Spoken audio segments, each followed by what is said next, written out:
Hey, good evening, ladies and gentlemen. My name is Mitch Taco Bell. I'm your host for Tall Tales with Taco. It's Tuesday, the 12th, and what a hell of a week it's been. I'll tell you what.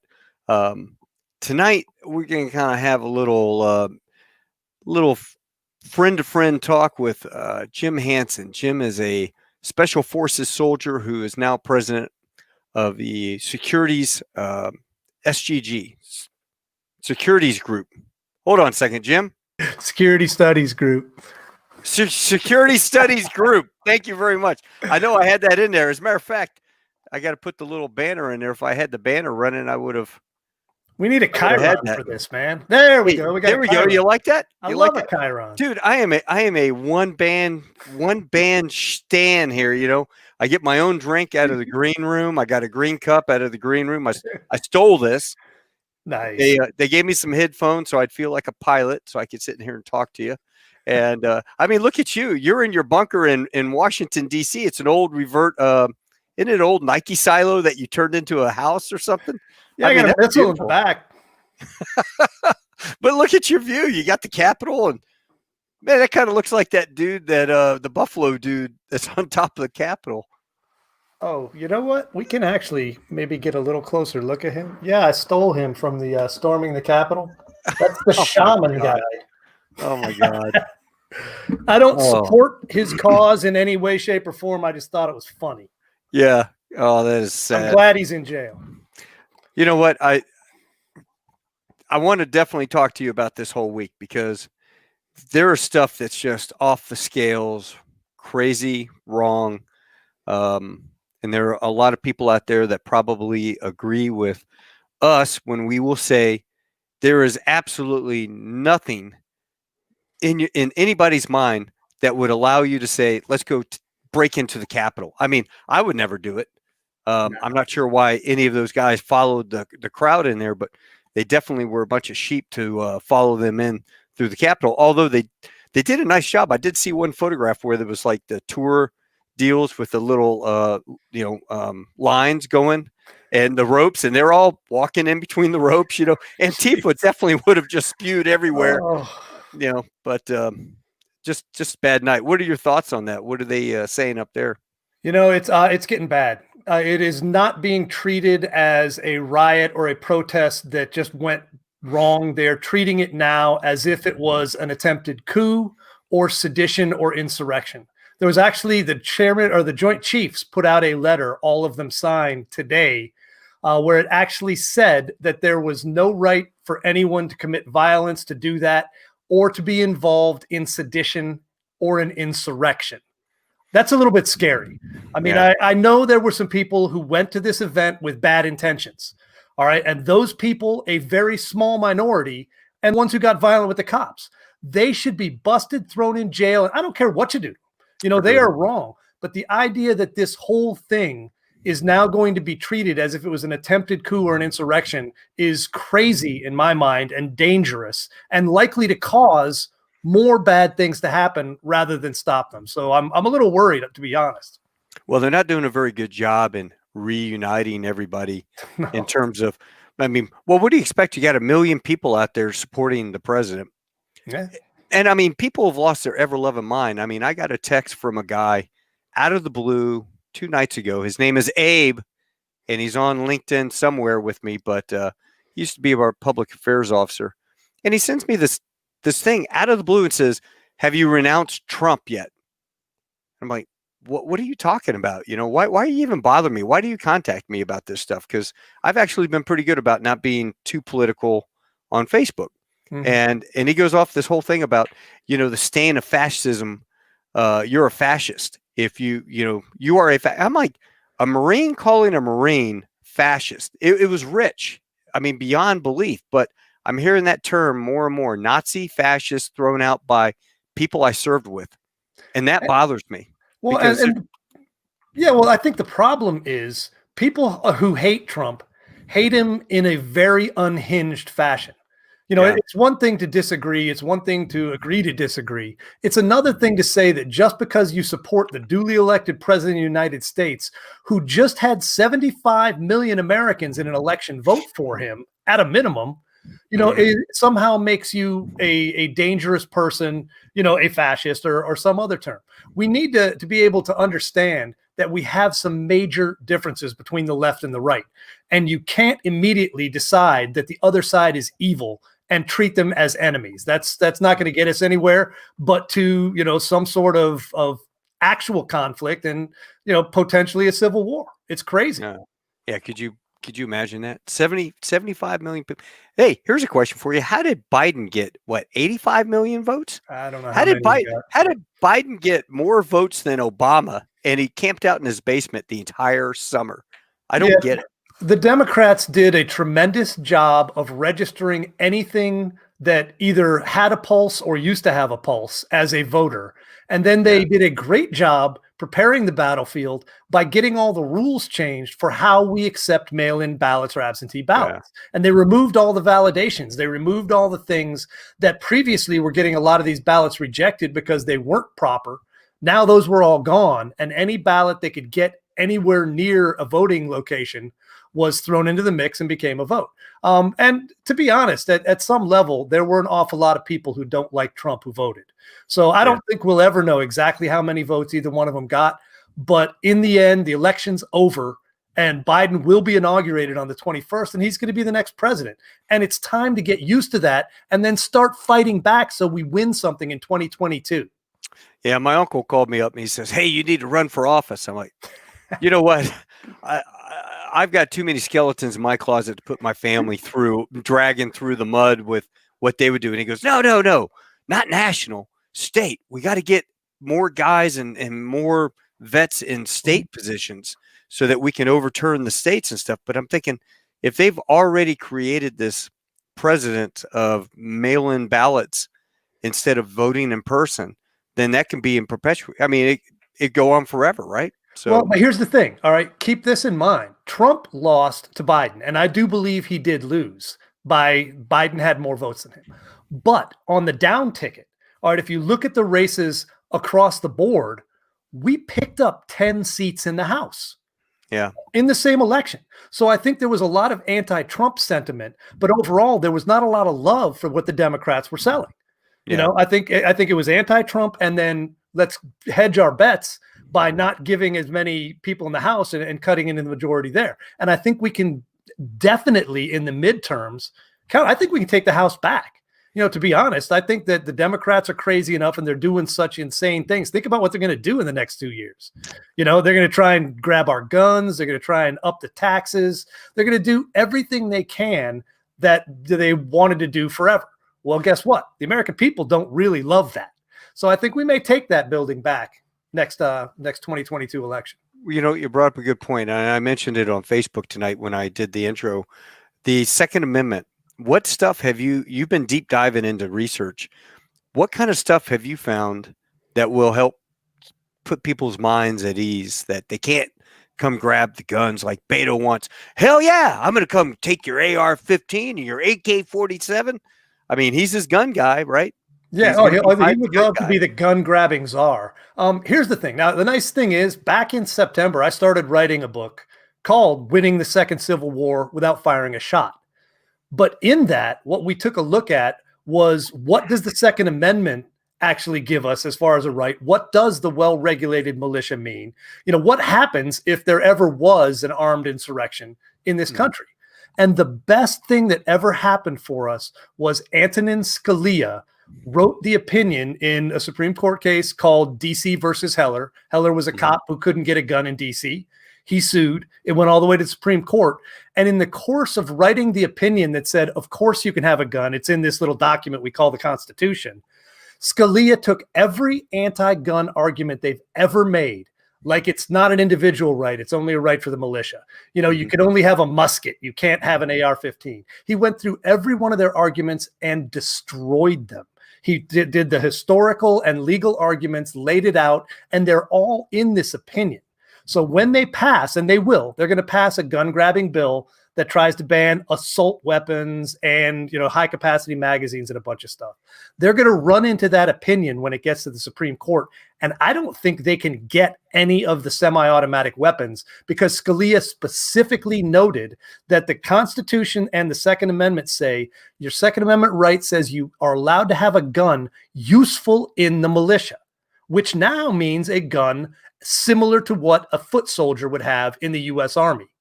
That's an AR-15.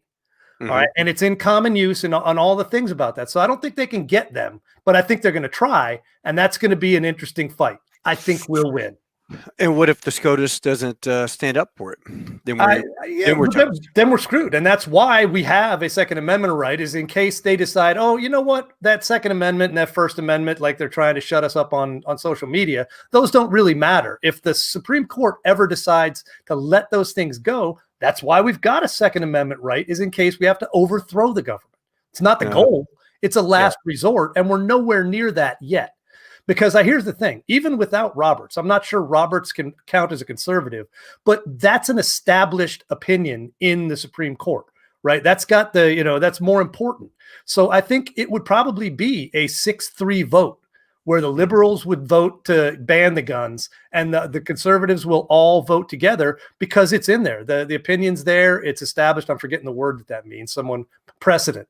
What it is. Yeah. So it's a precedent that says you can't grab guns and you have to have a massive change to overturn that. I don't think the conservatives will do that.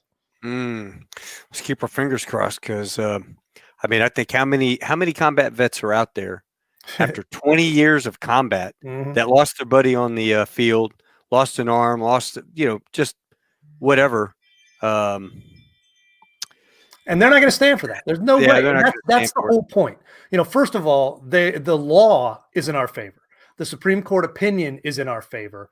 And in the end, we can beat them if they want to actually fight. So I don't think it'll get there, but that's the point. That's the reason the founders put it in there, was in case, say Hillary had gotten elected and she put a bunch of liberal judges in there instead of the conservatives Trump put in. What if it was a 6-3 liberal majority and Biden is president and the Senate and House under their control? They would burn the Constitution, and rewrite it. So we're lucky we got away from that. But now I think we're in pretty good shape. Hope. Yeah, let's hope we're in good shape. We'll find out. We're going to find out one way or the other. Yeah. One of the guys tonight wrote, "Sorry, Taco, I'm a gun guy, but your guest tonight is a false prophet, and he will lead us down the path to our own destruction." Oh, Jimbo, damn you! Hey, I will lead you down a lot of paths. None of them to our destruction. They will all be to our cultural enrichment. Yeah, you'll be leading the tribe up there. There you go. So, as a special forces guy, how many years did you spend on special forces? Gosh, I got out with 14 years. So not all of it on a team, but enough. Yeah. So in the training that you had, did you ever have to study anything about government overthrow, this, that? Did they ever have anything where you were going in to Iraq or something and you're like trying to help the locals? Well, two of the special forces missions are insurgency and counterinsurgency. So, right. Insurgency is working with a local militia to overthrow a government, and counterinsurgency is trying to stop that. We've done a lot larger counterinsurgency missions, Iraq and Afghanistan, the Philippines. We've done a lot of counterinsurgency work around the world. And the insurgency work is a little more less talked about, but it's part of the training. It literally is one of the core special forces missions is to do that. And, the laws about that are they're not flexible, but it requires that the U.S. government would approve something like that, and say, okay, we overthrew the Shah or the Iranians and installed the Shah. There are times where it's been known that the U.S. has done that. It's not common, but it is a mission. And, right now you've got, if you look at Antifa and BLM and the riots of 2020, they spent a lot of time, effort, and energy trying to use violence to change policy in this country. Now, you could call that, riots, you can call it protests, you could call it domestic terrorism. All right, because if you're killing innocents and committing violence to further a political cause, you're committing terrorism. So I think we've got a lot going on right now where there's a lot of anger on the left and there's a lot of anger on the right. And we need to figure out a way to stop that from boiling over, because right now I'm a little concerned, and I'm normally not. So, well, I mean, the amount of effort that the FBI is putting into rounding up all the people that broke into the Capitol is something I've never seen. And I made a comment on a buddy's post about, boy, I wish the FBI had been as proactive last summer in Minneapolis, Portland, Seattle, and every place that burned to the ground, Wisconsin, rounding up all these agitators. But the problem is we're on the wrong side of right. And, if you're a leftist and you can say whatever, I'm Antifa, then you get a pass. I don't like the hypocrisy that goes into everything. I mean, social media, the news. What do you see on Twitter stock? What did it drop about? 6 billion today? Yeah, since they canned Trump and permanently banned him, their stock is down $6 billion in market cap. That's massive. Now, and the nice thing is they can be as politically correct and as socially active as they want until they start losing money. Then their board is going to jack them up and their shareholders will get on them. So I think they may have to back off this whole conservative purge. They purged hundreds of thousands of accounts over the past week for spreading election information, other things they didn't like. So they're creating, and the left is good at this. They've decided that the whole election thing was an evil anti-government attack. Whereas, like you said, when BLM and Antifa did these things, they occupied part of Seattle for a couple weeks where they literally threw out the government, took turf, planted their flag, and ran their own state. That, by definition, is an insurrection. Yeah. Right? That is the absolute definition of it. You overthrow the government and you take control of it. Nobody did a thing. The FBI wasn't involved. Nobody was involved. It was a local issue. Now that someone has run in and vandalized the Capitol and caused some trouble, all of a sudden it's insurrection and sedition. It has to be the same. There has to be one set of rules for everybody. And right now they're not acting that way. I mean, how many federal buildings do you think were attacked over the past 9 months? Yeah, it's over 100. I was looking it up. It's going in the book as one of the things. So I'm looking for the citation to how many exactly. But it's about 100 plus during the months and months of sustained rioting. And if you look at Portland, they've had an assault, a siege on the federal courthouse and government building downtown for almost a year. Yeah. So those things go on, and somehow that doesn't rise to the level of the problem that a bunch of lunatics breaking in it. Now, I understand, trust me, I understand the iconic nature of that building. That's why it's on my backdrop for when I do TV hits. All right. It means something to the entire country. And maybe a courthouse in Portland is nowhere near that important. But when we start dealing with applying laws like sedition and insurrection and domestic terrorism to people, you have to treat them all equally under the law. You can't say, well, this is a more important building, therefore this is a bigger crime. That's not the way it's supposed to work. Well, I'm kind of getting tired of being labeled. If you support your guy, I don't like Arnold Schwarzenegger. I just flipping through videos and I see Arnold Schwarzenegger. I made a video 6 hours ago.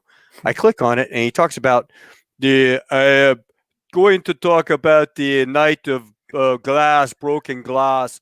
I don't want to talk about it, but the Proud Boys, they are like the Nazis. I'm like, what? No. Proud Boys are out there beating up, socialists. So right. I'm not quite sure where people can do this, but the double standard of calling me a fascist after serving the country for 29 years and you and anybody else just because we may support somebody who made NATO. All right. This is some big points. I mean, when you're talking about Trump as a person, I agree.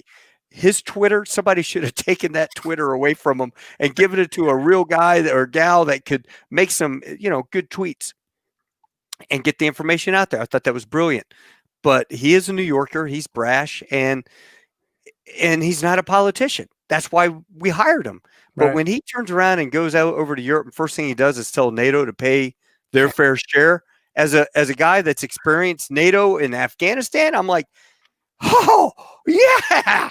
Yeah. Make those guys pay. Because I am sick of, I mean, I remember when we were setting up the RTCs, regional training centers for the cops, and the Italians were supposed to take care of it out there in Herat.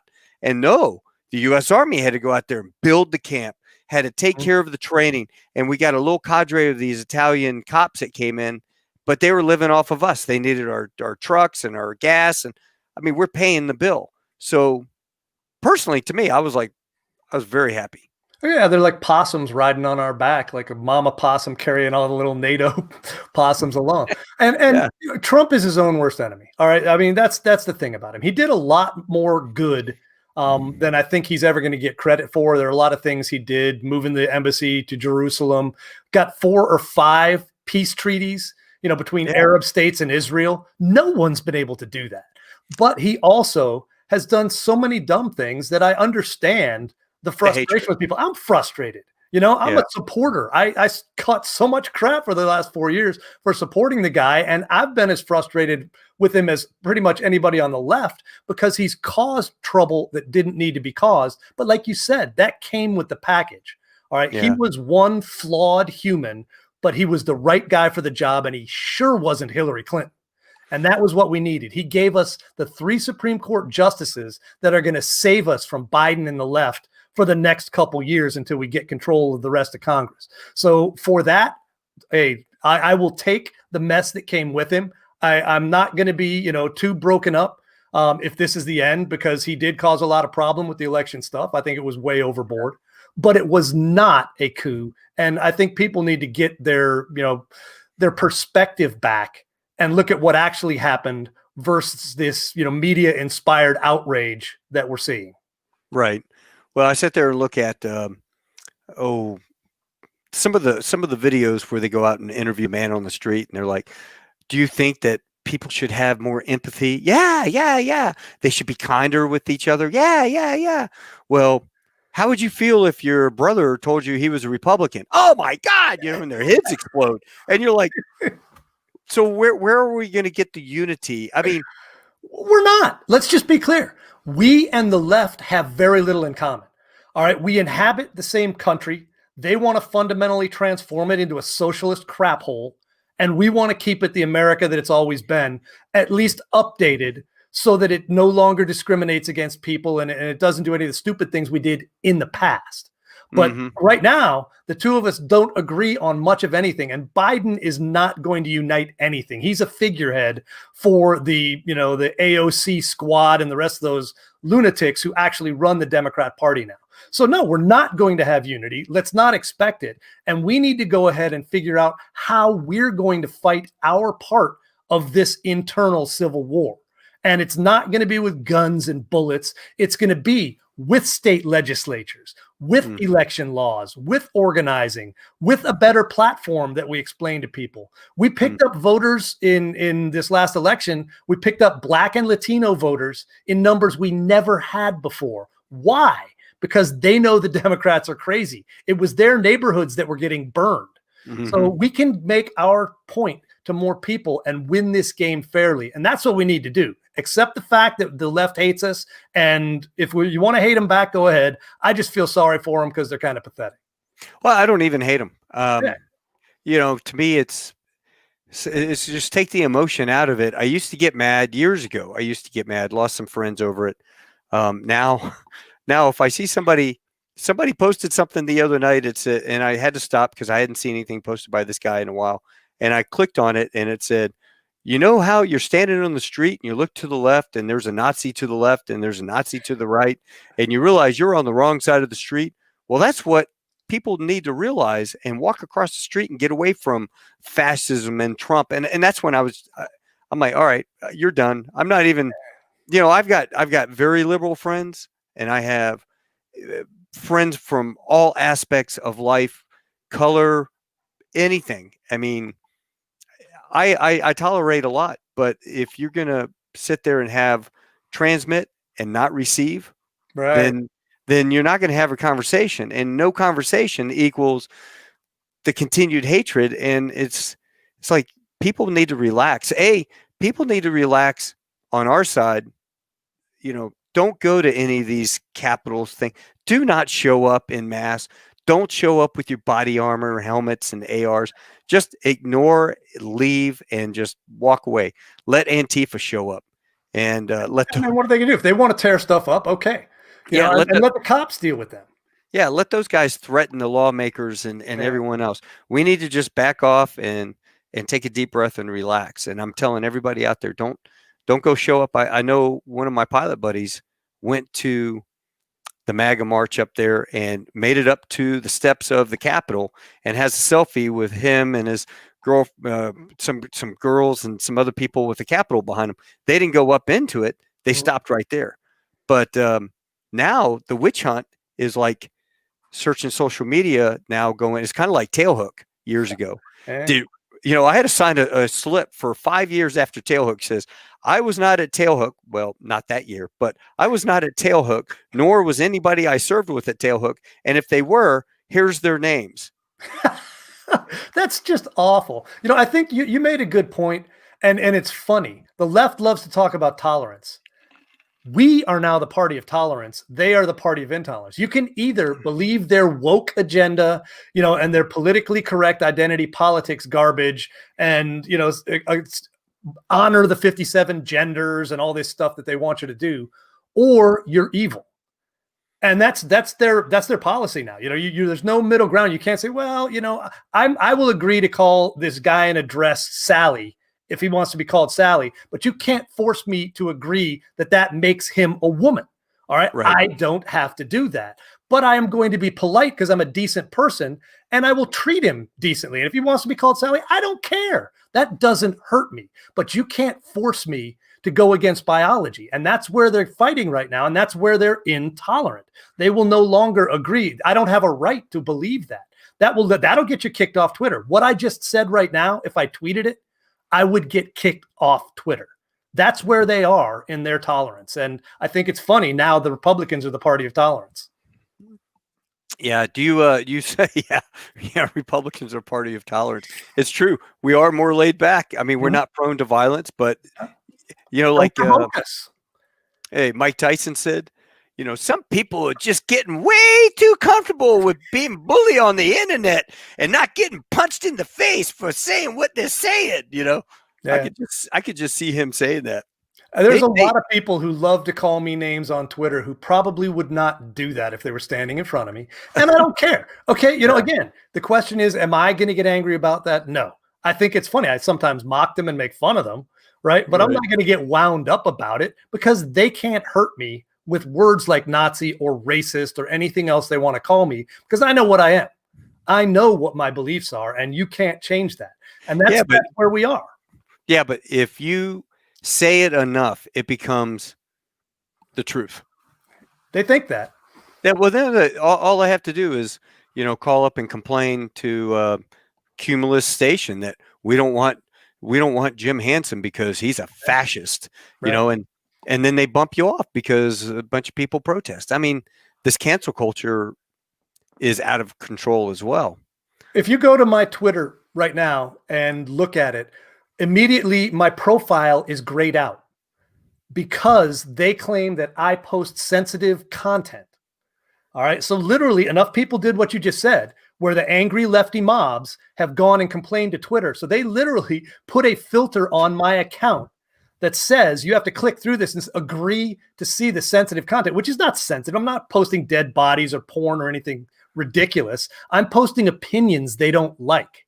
Yeah. And because of that, they have flagged my account and cut down and throttled it, so it gets probably 1/10 of the spread that it used to before they did that. Now, hopefully this whole, Twitter stock dive is going to make them rethink their policies. But as of right now, they let the mob have a heckler's veto, and that's garbage. Yeah. Well, it's not freedom of speech in any form or fashion.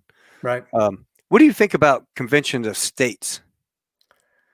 Hey, it's too much work. You know what I mean? That's the problem. All right. If you want to think about it, it's both a feature and a bug of the Constitution, is that it's really hard to change things. And if Yeah. you want to think you're going to get a convention of states together and make some major changes to the Constitution or the Bill of Rights or any of our organizing stuff, I don't think you can do it. I just don't think that you're going to get the crest the numbers. It's usually 2/3 or a super majority of some kind to make anything happen. And we're at 50% on either side. Yeah. You're never going to get us and the left to agree on any of this stuff in a way that allows those major changes, which is good for us because the status quo is okay. They're going crazy and they're doing their cultural stuff, and we need to fight back on that. But as long as they can't change the Constitution, now we do have a problem on social media and in the media with what you said, free speech. All right, the First Amendment stops the government from censoring us. Nothing stops the social media companies from censoring us now. And that's a problem because they have a monopoly. Twitter has a monopoly, Facebook has a monopoly, and Google has a monopoly. And they are using that to shut down views they don't like. And that's not something that is amenable to a free and informed culture. So we need to work hard on that. Well, I saw where WhatsApp, I had WhatsApp for, international travel, be able to call my wife and stuff. But now that's bought by Facebook.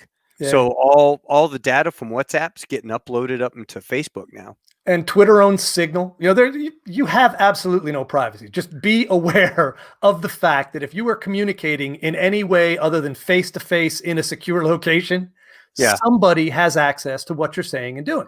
And to some extent, that's okay as long as it's not being used like China does. And we're becoming essentially now a social credit score country. Mm-hmm. If you have the wrong beliefs, they'll shut you down on Twitter. They'll shut down your credit card payments if you're running a business they don't like. They're trying to stop gun companies from being able to transact business. It's being used now to go ahead and conduct discrimination that the government can't do.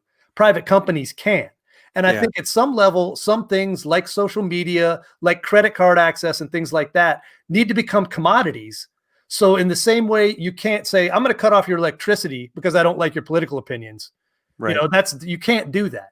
You shouldn't be able to do that in some of these other things as well, because you need them to live in the modern world. And I think that's where we need to go. Well, that's where you need good, healthy discussion.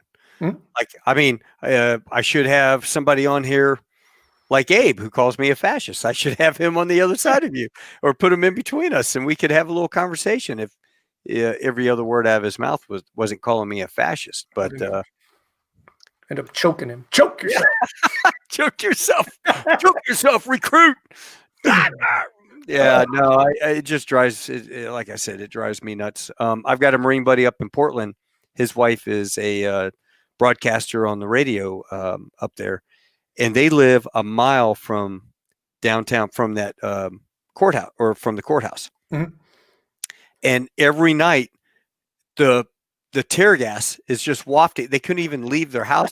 The tear gas is wafting out. They go to take the dog for a walk. They got to wear a gas mask because all the tear gas is just floating down the street. And at night, all the little terrorists are walking back, high-fiving each other, going back to their little apartments. They all go to the college down there. Right. So the little college rats.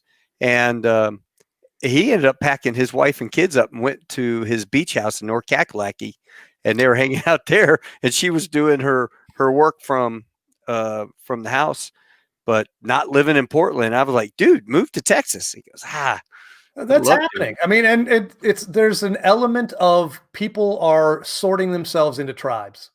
Michael Anton, who wrote some great stuff, the Flight 93 election and some other things, calls it the Great Sort, where people are now choosing to live near and in areas where people share their beliefs.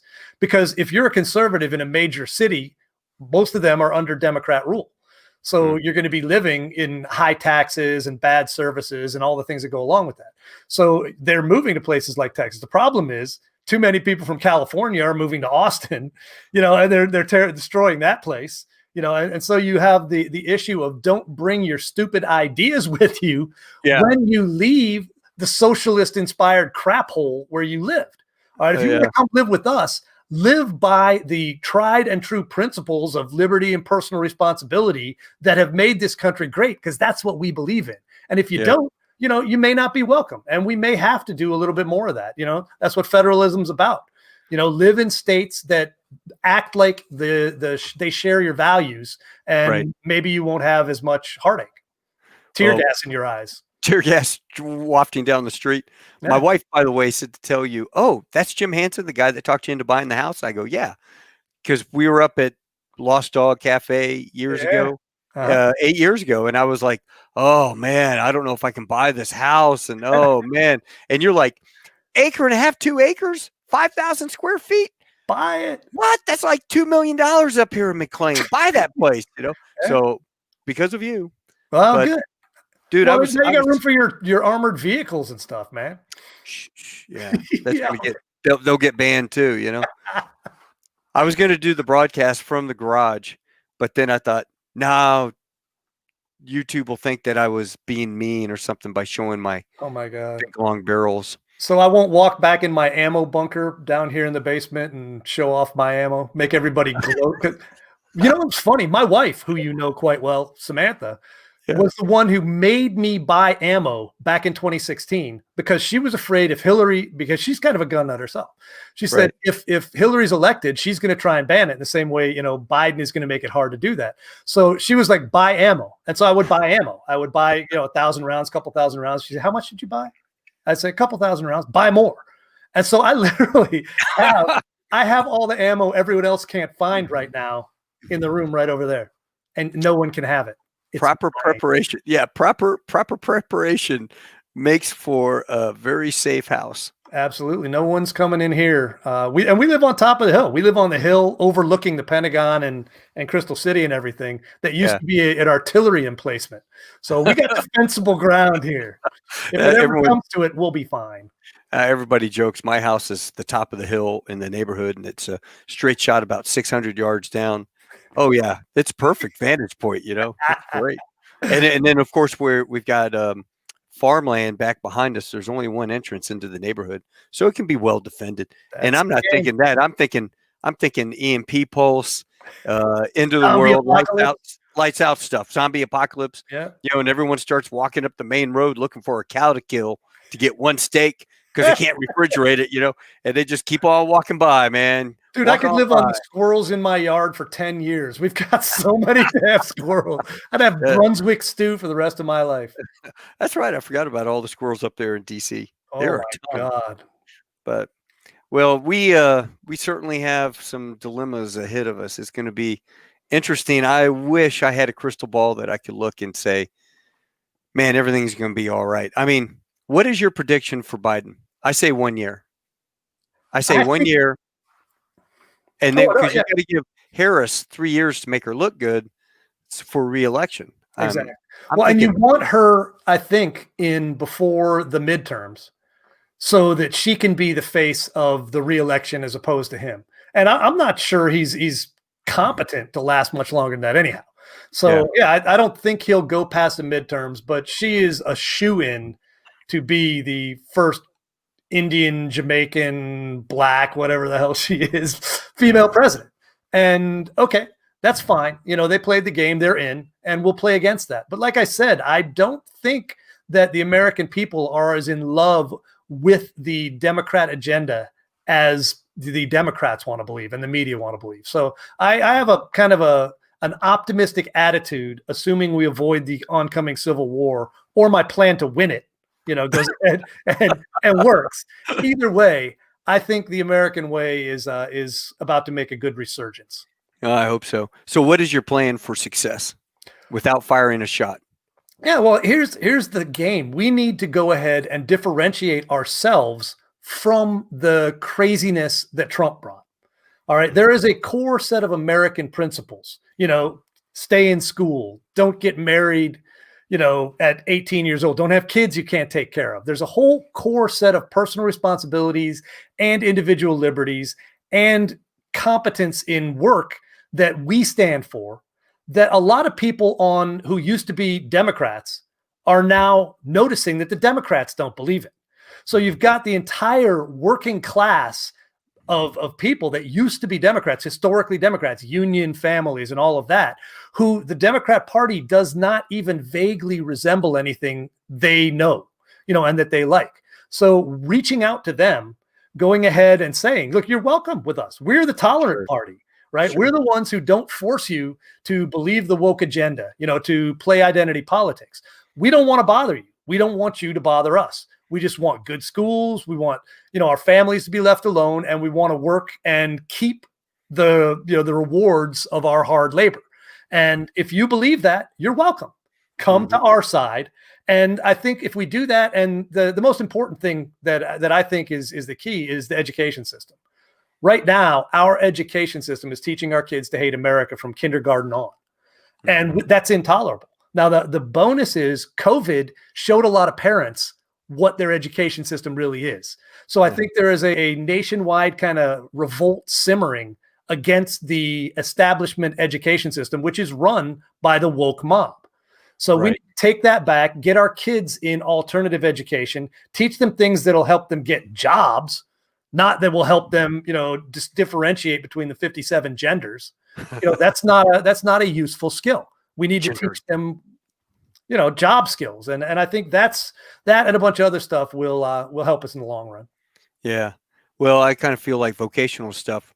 My father-in-law is a plumber, air conditioning, and AC guy, and very successful. Great business, left it, retired with 30 employees. He's the epitome of small business. My wife worked for them since she was 13 years old when he came down with cancer, and she was in the house answering the phone, to send them on their next job. And they got a radio in the base CB radio.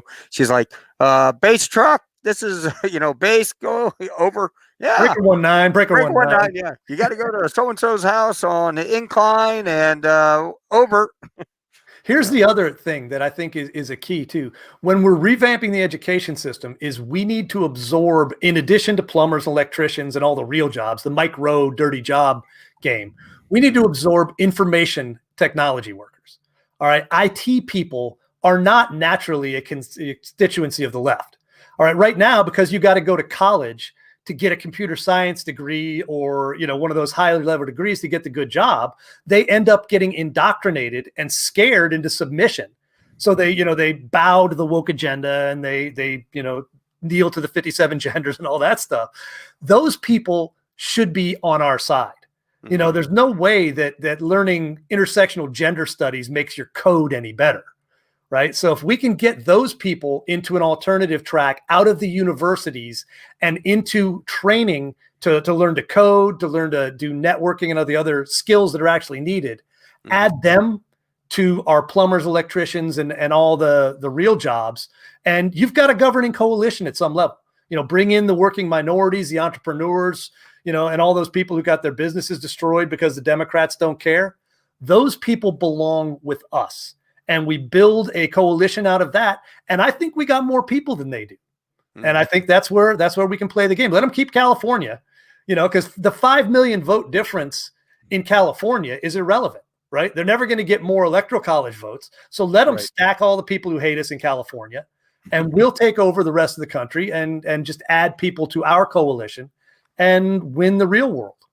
Well, I wish we could get a leader that would be not divisive, but like Reagan, and win all the states and somebody you can back behind, Well, the problem is politics is like you said, who wants to go into politics and have their entire, world under a microscope for lefties who are going to lie about everything they find?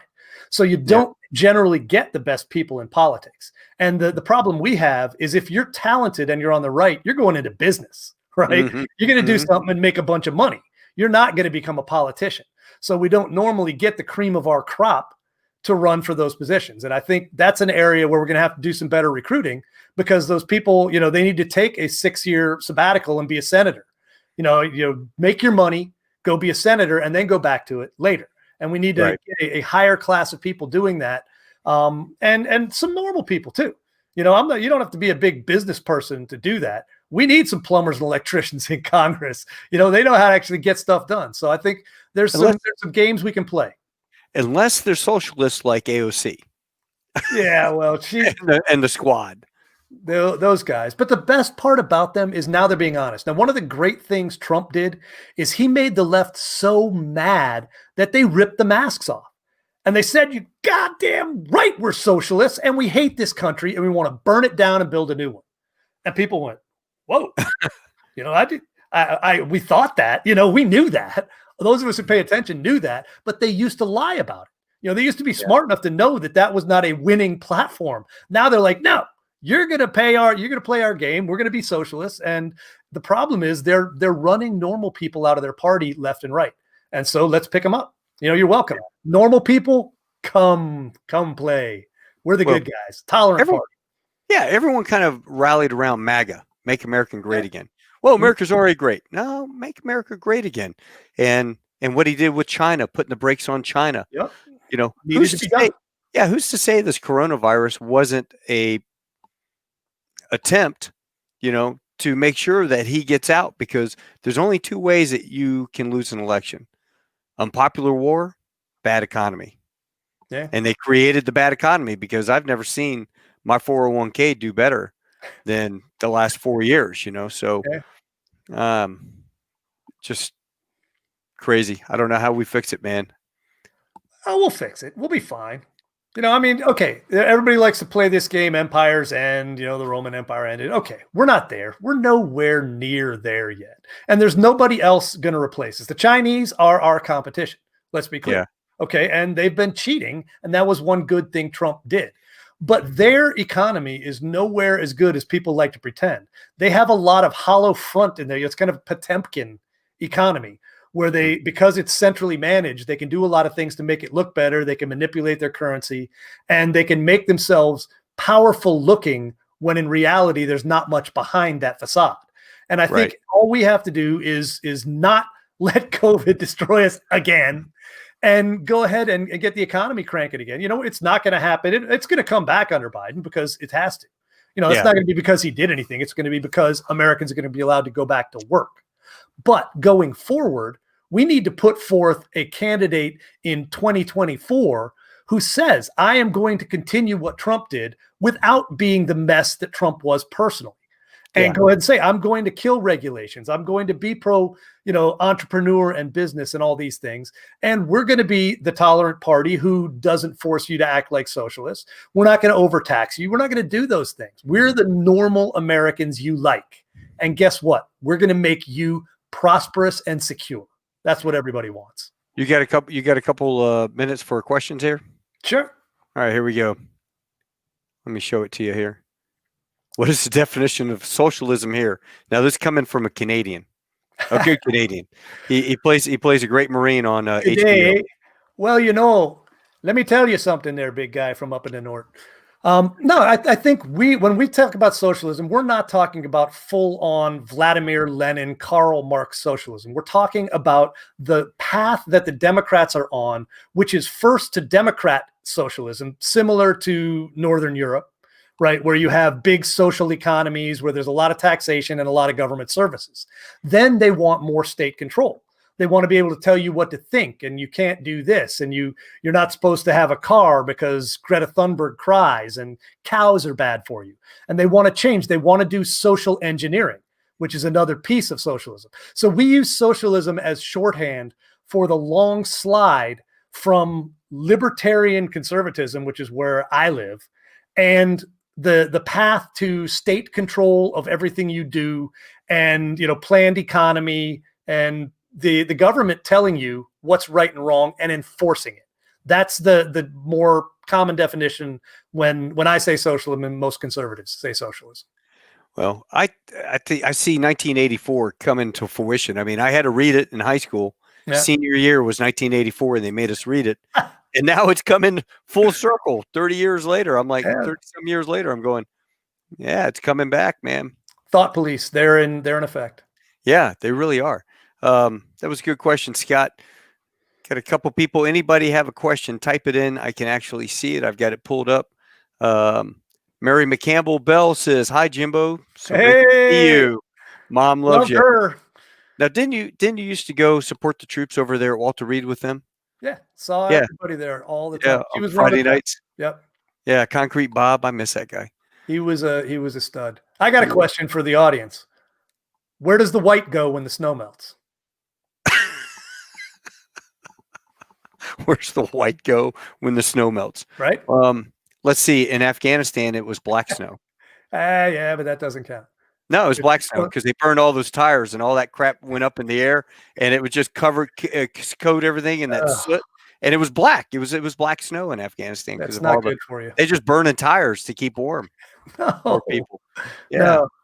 We Hey, need to get out anybody? of there. Yeah. Anybody have any questions? Bring it on, man. You got Uncle Jimbo here. Let me go back through and look. Uncle Jimbo, you are the best thing since sliced bread. You are That's much better than Michael Yon. Oh, who wrote that? That's probably Burden. It's gonna be Burden or roll for one of those guys, the Black Five crew. Yeah, Wagner, John Wagner. We know him. There you go. Yep. No, he didn't say that. But somebody else says turns yellow. He says the snow turns yellow. Happens. That is one of the problems. Yeah, listen, are you taking the vaccines? Are you going to take Are you going to take the vaccine? Yeah. Oh, yeah. As soon as they've got one, I'm pretty sure that Sam and I had it early, back in February. So before anybody knew what it was, she was sick as a dog for a week and couldn't smell or taste. Yeah. So we didn't get tested at the time because we didn't know what it was. But she had it, and we've never gotten it since then. But I'll take the vaccine because I had so many vaccines in special forces. My God, if they had a vaccine, they gave it to us just because they had it. I can assure everybody out there, Jim and I, between the anthrax 1, 2, and 3, or all the stuff that we've had, you will not die from the vaccine. We're going to die from the burn pit. You're not going to die from the vaccine. I got vaccinated for the plague. I mean, that was one I'm like, wait a minute. You're seriously, that's for the plague? I'm like, I'm not sure I want that, but it was one of those things, okay. Oh yeah. I still have my scar from getting the smallpox shot in OCS in 86. And let's see, Paul Ward says, no questions. Hey, you'll like this. Here we go. But appreciate the sound of the observation shared by Uncle Jimbo. Hoorah. Hey, thanks, we're Paul. trying to fight. I mean, we got to fight the good fight. Our team has the good ideas. All right. The problem is the left's got the noise machine. They've got the media, they've got academia, and they've got all these things together where they're the ones telling people what to think. And the problem is they're telling them garbage. Their ideas are awful. Their marketing is awesome. Well, the problem we have is our ideas are awesome and our marketing is crap. I love the thing people say where the Republicans or the Democrats are giving away free ice cream and the Republicans are selling broccoli. You got to eat your broccoli, but it's not a real great sales pitch when the Democrats are like, hey, you want 2 scoops? I got 2 scoops for you. We got to do a better job of pointing out that if you eat your broccoli, you'll be alive long enough to eat your ice cream and you won't run out. If you get a job and work, you'll have money, and you'll be able to buy ice cream. The Democrats are like, no, the government will give you ice cream. Yeah, we'll give you free ice cream. I'm paying for that, and I'm not going to pay for that. We can win this battle, but we got to get better at the information warfare. Do you think the Democrats will continue to press for open borders, undo Trump's effort to secure our borders? 100% they will. I mean, it's part of their game. They don't believe in nation states. They believe that everyone should be subordinate to the greater good of the global community.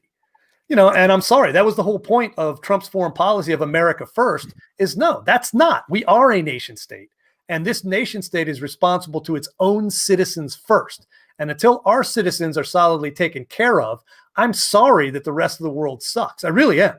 And I have been to more third world crap holes than probably anybody. I don't know. There's a lot of people here who've been to a lot of them. I've been to a couple dozen. All right. And I feel bad. And I tried to help those people when we were there. We vaccinated kids. We dug wells. We built schools. But you can't fix the whole world. And you can't fix the world by letting anybody who wants to come here and enjoy the things that our citizens are working for and paying for. We can decide how many people want to come in. I am 100% pro legal immigration. I am 100% against illegal immigration. And yes, the Dems are going to try it. And we need to fight them every step of the way. Well, we were talking about, before I just lost my train of thought for a second. Apologize. We have a friend that came from Scotland and did it the legal way. And I kept joking with him, just just don't do it. Wait till an amnesty thing comes out, and then you'll save yourself $10,000. Right. But when somebody asked about socialism, what bothers me, this is equality, right? Mhm. You and I earn our money. You and I go to college and we pay for a degree and we get a job. And if you took a student loan out, you pay it back. Okay. I don't agree with giving everything away for free. We can't afford to do that. Not unless we sold all of our military weapons and ships. Then we might be able to afford to do that. Get rid of the Gerald Ford aircraft carrier, which is not operating up to specs.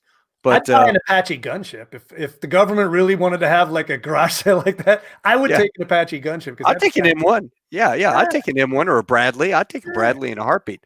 But, to pay off and erase the debt that somebody had for gender studies 101, underwater basket weaving, as we used to say in our day, Right. uh, to erase that debt that they incurred to get a college education that gets them no job. I mean, I was a history major, and I'll admit it. I'm a history major. So what do you do with a history major? Well, education, right? So, go get my education. But, the education major to be a school teacher. Mhm. But when I set my goals to be a pilot, it was I signed a contract at 19 years old to join the Marine Corps, go to flight school, become a pilot. And I always said in my mind, if I couldn't be a pilot, then my backup plan was to be a school teacher, hence Fair. history and education. Then my third job was to go to Hollywood, be a substitute school teacher. And all I ever wanted, man, my dream was to be in Star Wars, right? I want to be a Oh, stormtrooper in nice. Star Wars because I love those costumes. And that's all I wanted. But I thought, yeah, I could be a substitute school teacher, take acting lessons, do that But whole those nine are yards. those are real jobs. You made a plan, you gave yourself goals, and you did things that led to that. And that's Yeah, the difference is these people want a free ride. They want to say, I made a decision. I picked a course of study that doesn't have paying jobs at the end of it. And now right. I want you to go ahead and you guys who did the right thing and worked and earned your money, I want you to pay off my student loan so that I could learn all this America hating crap and sit around complaining about the country? And the answer to that is no, Yeah, Snowflake. We're not going to do that. my daughter, who's 20 something down in VCU, she's an art major. And we were at school freshman year buying supplies. And there was a great sign in the art store. It said, "Do you know what you call an art major graduate? Assistant art store supply manager." Right. You call them barista. Yeah. I just, yeah, barista.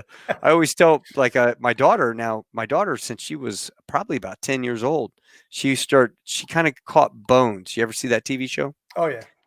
So she wanted to be a forensic anthropologist, which I thought was pretty damn awesome. And then she went from, I don't want to be a forensic anthropologist. I want to be an FBI agent and There carry a you go. gun. And I'm like, yeah. Yeah. Now, Because there's like 5 jobs for forensic anthropologists in the whole world who actually get paid for that, you know? yeah, yeah, for that stuff. But to be an FBI agent, I'm like, honey, you could be an FBI agent. I have lots of friends that are Leos, and I would never be more proud of my life if you were a Fed. But on the other hand, she got accepted to Texas A&M, where we have one of the best CIA producing schools anywhere. Yeah. So I'm kind of hoping because she still thinks I'm CIA. You're CIA. I'm like, what? She goes, you're CIA. You're an airline pilot. You fly around to China. Now I will admit, I will admit to doing this. I used to, when I was in the reserves, I would type up fake orders, and Oh, then yeah. I'd go down to the squadron and I would get the top secret stamp, and I would stamp secret or top secret and stuff like that, and it would be like Marine movements, and so I would take that to China with me, and I'd ball it up and throw it in the trash can. I would go out and go shopping. I'd come back. My bid was made. My trash can was emptied. That stuff was gone. They probably have my name somewhere. They probably get this stuff. They're looking at it. All I was doing was getting myself max per diem and the right to live in the best hotels. You were doing much better work for the country than I was.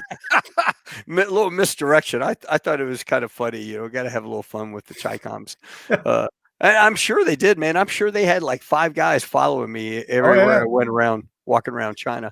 But Gotta love it. hey, well, Jim, I don't see any other questions, and I want to say thank you very much for coming out with us tonight. You give Sam a hug for me, brother, and I will do that. Hey, stay safe up there. I know things are going to get crazy, and keep me updated and let me know. Hey, all my magazines are loaded and I'm on top of the hill. We'll be fine. All right, brother. I would say I'm going to come hang out with you, but I'm working on my tank right now to get the power steering back up in my Fox, There so you go. I'll be good to go. But if you You'll be need a fine. ferret, I got a guy that's selling a ferret up in Maryland that you might want. Yeah, I don't have a garage for a ferret, man. Yeah. I live too close to DC to have armored vehicles. Although I got a rooftop space for my Apache gunship when they do something like that. Yeah, we did sell it to you. Well, Jim, have a good one, sir, All right. and we'll talk to you soon. Hoorah. Sayonara. Sayonara. Well, ladies and gentlemen, I hope you enjoyed tonight's episode with Uncle Jimbo Hanson. He and I met years and years ago when we were military bloggers, and we'd have a national conference.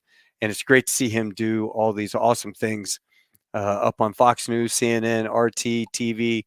You see everything, and it's just great to have him on. So, you guys, until I see you next week, you all have a awesome, awesome New Year. And I played Michael Costanza made up a new exit thing for me. And he didn't realize John Stanberry noted, hey, it says tails with taco. And his mind sees what it wants to see. And so anyway, he corrected it. I'm going to have a little fun tonight. And our exit is going to be this. And in the comments, do me a favor, tell me which one you like best. Here you go for about 7 seconds.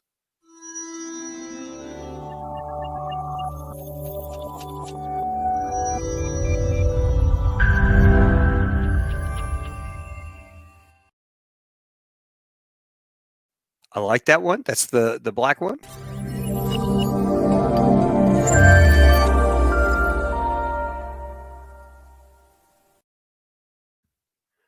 I'm partial to both of them. I like them both. So I'm going to end with this. You guys have a great night. We'll see you next Tuesday. As a matter of fact, next Tuesday is going to be with Bio. He's an F-14. Rio, who was in Top Gun. He was the guy that was inverted in Top Gun. I think it'll be a very interesting show. We'll talk a little aviation next week. Tonight was politics. Next week's going to be back to aviation. And then I'm going to have Dave Fravor on. His call sign was Sex. And he is the F-18 pilot who chased the UFO. I find that very fascinating. Anyway, you guys have a great night, and we'll catch you soon. Semper Fi.